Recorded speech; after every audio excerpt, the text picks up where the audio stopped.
Transfer deadline day, it's one of the most exciting days of the year.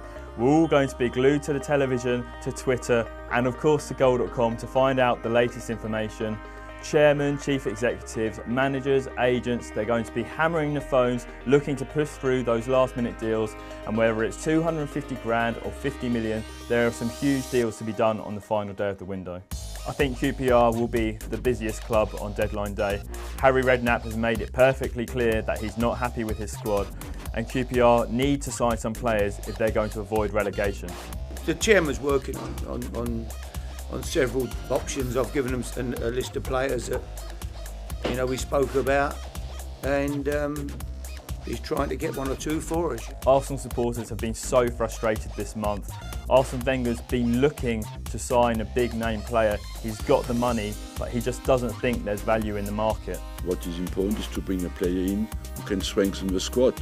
Anyone, for me, means just exactly what is today the modern game has become. Well, it's not deadline day unless Spurs are doing something. Daniel Levy is a wheeler and dealer. There will be outs at Spurs. There will probably be some ins because they're looking for a striker. In my opinion, they've already done the deal of the January transfer window in signing Lewis Holtby from Schalke.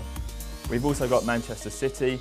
They've already sold Mario Balotelli to Milan, and they could look to replace him on the final day of the window.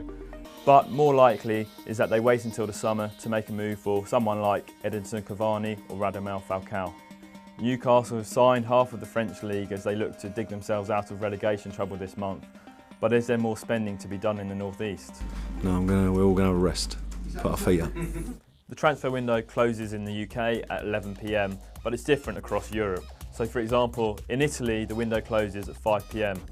After 5 PM, they can still sell players to teams from other countries, but of course they can't replace them because they can't bring players in. So it's effectively shut after 5 PM. I wouldn't expect any business with Italian clubs after then.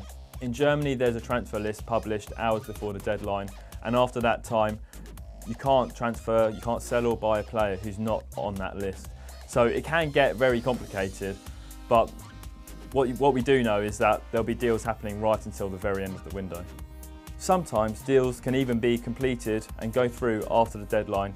It's happened with Spurs when they signed Rafael van der Vaart, and it happened when Chelsea signed Ashley Cole from Arsenal.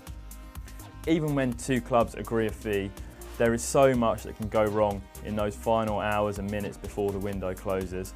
You've got deal sheets to be submitted, you've got registrations with the FA and the Premier League, contracts, anything can go wrong. As a journalist, it's one of the most stressful days of the year for me, but it's also hugely exciting and unpredictable.